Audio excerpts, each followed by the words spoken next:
Hello students, after morphine we will start with codeine. Codeine has about 1/10 of analgesic potency of morphine. इसे mainly cough suppressant की तरह use किया जाता है और माइल्ड पेन में यूज़ करा जाता है. ऑल्दो ये लेस सेडेशन, रेस्पिरेटरी डिप्रेशन और कुछ जीआईटी साइड इफ़ेक्ट्स प्रोड्यूस करती है जो कि लेस होते हैं और लेस एडिक्शन और विड्रॉल कंपेयर टू मॉर्फिन. ये पार्शियल म्यू एगोनिस्ट होती है और कॉन्स्टिपेशन इसका एक प्रोमिनेंट साइड इफ़ेक्ट होता है अगर इसे एज एन एनाल्जेसिक लिया जाए. ऑल्दो कफ सप्रेसेंट के फॉर्म में हम इसकी बहुत माइल्ड डोज लेते हैं तो उसमें कॉन्स्टिपेशन बहुत सिग्निफिकेंट साइड इफ़ेक्ट नहीं होता. इसकी एब्यूज़ लायबिलिटी लो होती है compare to morphine. Second drug है पैथिडीन, जिसे मेप्रिडीन भी कहा जाता है. ये मॉर्फिन की तरह ही होती है, ये लेस पोटेंट होती है 1/10 तक और साथ ही इसमें एंटीकोलिनर्जिक इफ़ेक्ट्स भी होते हैं जैसे कि टैकीकार्डिया, ड्राई माउथ और ब्लड विजन, जो कि एंटीकोलिनर्जिक साइड इफ़ेक्ट्स हैं. तो इसके एंटीकोलिनर्जिक इफ़ेक्ट्स भी होते हैं. अगर आपको याद हो तो मॉर्फिन ब्रेडिकार्डिया कर रहा था वेगल स्टिमुलेशन की वजह से. ऑल्दो इसमें कॉन्स्टिपेशन और यूरिनरी रिटेंशन लेस होते हैं कंपेयर टू मॉर्फिन और ये लेस हिस्टामिन रिलीज़ करती है, इसीलिए ये अस्थमेटिक्स में सेफ़र होती है. ये मॉर्फिन से ज़्यादा बेटर एब्जॉर्ब्ड होती है. ये लिवर में मेटाबोलाइज होती है और मेटाबोलाइजेशन में ये इसका जो मेजर पार्ट है वो मेप्रिडिनिक एसिड के फॉर्म में प्रोड्यूस होता है. और ये मेप्रिडिनिक जो एसिड जो होता है वो हाइड्रोलाइसिस के थ्रू प्रोड्यूस होता है और वो ये इसका मेजर मेटाबोलाइट है. और साथ ही नॉरमेप्रिडीन डीमिथाइलेशन के थ्रू प्रोड्यूस होता है और बहुत ही माइनर अमाउंट में बनता है मेप्रिडीन मेटाबोलाइजेशन के थ्रू, लेकिन ये न्यूरोटॉक्सिक या न्यूरो एक्साइटेंट इफेक्ट रखता है. अब इस कंडीशन में अगर एक पेशेंट जो कि माओ इनिबिटर्स पे है, अगर उसे आप एज एन एनाल्जेसिक पैथिडीन दे देंगे तो पैथिडीन की वजह से जो हाइड्रोलाइसिस की प्रोसेस है वो इनहिबिट हो जाती है, जिसकी वजह से मेटाबॉलिज्म इनहिबिट होता है और पैथिडीन का जो ज़्यादातर पार्ट है वो नॉरमेप्रिडीन में कन्वर्ट हो जाता है. और नॉरमेप्रिडीन जैसा कि हम जानते हैं कि न्यूरो एक्साइटेंट या न्यूरोटॉक्सिसिटी इफेक्ट रखता है, तो इसीलिए माओ इनहिबिटर्स वाले पेशेंट में कभी भी एज एन एनाल्जेसिक हमें मेप्रिडीन या पैथिडीन यूज़ नहीं करनी होती है. साथ ही ये सेरोटोनर्जिक ड्रग होती है, इसीलिए अगर आप selective serotonin reuptake inhibitor SSRI पे अगर कोई पेशेंट स्टेबलाइज है जैसे डिप्रेशन का पेशेंट, तो अगर उनमें हम मेप्रिडीन या पैथिडीन देते हैं एज एन एनाल्जेसिक तो सेरोटोनिन सिंड्रोम प्रोड्यूस होने का चांस होता है जो कि इंक्रीज सेरोटोनिन रिलीज़ की वजह से होता है. सेरोटोनिन सिंड्रोम अगर आप याद कर पाएँ क्या होता है सेरोटोनिन सिंड्रोम में, सेरोटोनिन सिंड्रोम में एक्सेसिव सेरोटोनिन की वजह से agitation, restlessness, hyperthermia, twitching, conversion, delirium etcetera produce होते हैं. अगर आप मुझे सेरोटोनर्जिक ड्रग्स का नाम बता पाएँ तो अगर आप सोच रहे हैं मोनोअमीन ऑक्सीडेज इनहिबिटर्स, अगर आप सोच रहे हैं पैथिडीन, अगर आप सोच रहे हैं ट्रेमेडोल या टेपेंटाडोल, तो आपको सेरोटोनिन सिंड्रोम का आइडिया है. अगर इन्हीं सब प्रॉब्लम्स की वजह से, जैसे कि आपने देखा कि माओ इनहिबिटर्स पे लेने पे ये न्यूरोटॉक्सिसिटी कर रही है ये, और सेरोटोनिन सिंड्रोम प्रोड्यूस होने का डर है अगर कोई पेशेंट SSRI पे है, तो आजकल मेप्रिडीन या नॉरपैथिडीन को हम बहुत ही कम प्रेफर करते हैं क्योंकि हमारे पास और ज़्यादा सेफ़र अल्टरनेटिव्स अवेलेबल हैं.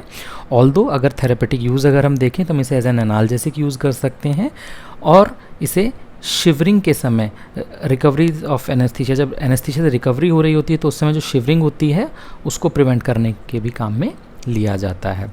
Fentanyl 100 times more potent then morphine, both analgesic effect में और रेस्पिरेटरी डिप्रेशन में. फेंटेनिल हाईली लिपिड सॉल्यूबल है, ब्लड ब्रेन बैरियर को क्रॉस करता है. ऑल्दो जो इंजेक्टेबल फॉर्म है फेंटेनिल की उसे हम मोस्टली एनेस्थीसिया में ही काम में लेते हैं. इसका पीक एनाल्जेसिक इफेक्ट 5 मिनट में आ जाता है. और जो टर्मिनल इलनेस है या सीवियर पेन है, जैसे कार्सिनोमा का पेन, जो क्रॉनिक पेन है, उसमें हम फेंटेनिल का ट्रांसडर्मल फॉर्म यूज़ में लेते हैं, जो कि जनरली 3 दिन तक चलता है। इसे हम ओरली यूज़ नहीं कर सकते क्योंकि इसमें बहुत ही हाई फर्स्ट पास मेटाबॉलिज्म होता है। दो बक्कल से बक्कल म्यूकोजा के थ्रू एब्जॉर्ब हो जाता है, लेकिन ट्रांसडर्मल फॉर्म ज़्यादा प्रिफर्ड की जाती है।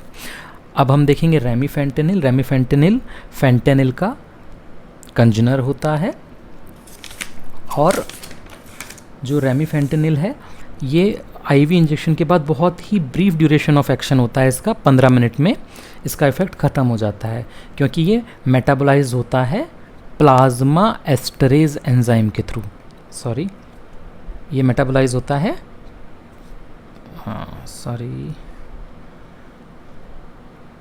ये मेटाबोलाइज होता है प्लाज्मा एस्टरेज एंजाइम के थ्रू, और इसका जो मेटाबॉलिज्म और एलिमिनेशन है ये हेपेटिक और रीनल फंक्शन पे डिपेंडेंट नहीं होता, क्योंकि ये प्लाज्मा में ही प्लाज्मा एस्टरेज एंजाइम से मेटाबोलाइज हो जाता है।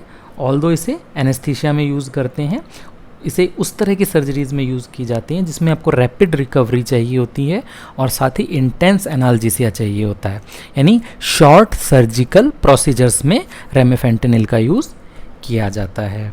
और अगर आपको लॉन्ग सर्जरी में इसको यूज़ करना है तो आप इसका आईवी इन्फ्यूजन यूज़ कर सकते हैं। अब हम देखेंगे drug methadone. Methadone long acting drug है जो कि फुल म्यू रिसेप्टर एगोनिस्ट होते हैं। Its actions are similar to morphine, और इसे बेसिकली मॉर्फिन और हेरोइन एडिक्शन को ट्रीट करने के काम में लिया जाता है। ये ओरल रूट में से इफ़ेक्टिव होती है। इसका स्लो और परसिस्टेंट इफेक्ट होता है, और इस वजह से इसका जो एक्शन होता है वो लेस इंटेंस होता है। तो अगर इसका विड्रॉल सिम्टम्स होता है तो वो ऑलवेज माइल्डर होता है अगर डिपेंडेंट पेशेंट में लेंगे तो, और अगर इसे हाई डोज में ले लिया जाए तो ये यूजुअली किक प्रोड्यूस नहीं करती है। मेथेडोन को प्राइमरीली सब्स्टिट्यूशन थेरेपी की फॉर्म में काम में लिया जाता है ऑपियोइड डिपेंडेंस के अंदर। इसका मतलब अगर कोई पेशेंट मॉर्फिन या हेरोइन के ऊपर डिपेंडेंट है तो उस पेशेंट को मेथेडोन से सब्स्टिट्यूट किया जाता है, और फिर सब्स्टिट्यूशन के बाद मेथेडोन को धीरे धीरे विड्रॉ कर लिया जाता है। तो जो विड्रॉल सिम्टम प्रोड्यूस होने थे मॉर्फिन या हेरोइन की वजह से, वो अब माइल्ड होते हैं और प्रोलॉन्ग्ड हो जाते हैं, जिसकी वजह से विड्रॉल सिम्टम बेरेबल होते हैं। तो मेथेडोन को हम सब्स्टिट्यूशन थेरेपी की फॉर्म में काम में लेते हैं। इसके अलावा हम मेथेडोन को मेंटेनेंस थेरेपी के फॉर्म में भी काम में लेते हैं। मेंटेनेंस थेरेपी में हम ओरल मेथेडोन देते हैं लॉन्ग टर्म के ऊपर, जिससे कि टॉलरेंस डेवलप हो जाता है। तो एक high degree of tolerance develop हो जाता है। तो इससे जब पेशेंट मॉर्फिन या हेरोइन लेता है हाई डोज के अंदर, तो टॉलरेंस की वजह से उसे किक नहीं मिलता, और जो प्लेजरेबल इफ़ेक्ट हैं वो उसे नहीं मिलते, तो उस वजह से पेशेंट को हैबिट को छोड़ने में आसानी होती है। ट्रेमेडोल और टेपेंटाडोल ये वीक म्यू रिसेप्टर एगोनिस्ट होते हैं, साथ ही ये नॉरेड्रेनालिन और सेरोटोनिन के रीअपटेक को इनहिबिट करते हैं, यानी ये मल्टीपल मैकेनिज्म के थ्रू काम करते हैं एनाल्जेसिक एक्शन के लिए। और इनका जो एनाल्जेसिक एक्शन है ये पार्शियली रिवर्स होता है नैलोक्सोन से, कम्प्लीटली नहीं। दो respiratory depression, sedation, constipation, urine retention जैसी चीज़ें इनमें मॉर्फिन के कंपैरेटिवली लेस होती हैं। इनके साइड इफ़ेक्ट्स में dizziness, sleepiness, nausea, dry mouth, sweating होते हैं। इसके अलावा इनका use mild to moderate short lasting pain में करते हैं, जैसे कि pain due to surgery, injury, chronic pain. ये सीवियर पेन में उतने इफ़ेक्टिव नहीं होते हैं। और ट्रेमेडोल, टेपेंटाडोल ये सेरोटोनर्जिक ड्रग हैं, तो ये सेरोटोनिन सिंड्रोम प्रोड्यूस करते हैं अगर इन्हें उन पेशेंट्स में दिया जाए जो कि एसएसआरआई पे स्टेबलाइज्ड हैं। सेम टेपेंटाडोल ट्रेमेडोल की तरह ही है, सिर्फ इसमें nausea and vomiting less prominent होते हैं, और इसे हम as an alternative to tramadol use करते हैं एक्यूट और क्रॉनिक पेन में, जो कि मॉडरेट सीवियरिटी के हों। माइल्ड टू मॉडरेट पेन में हम इसे यूज़ में लेते हैं।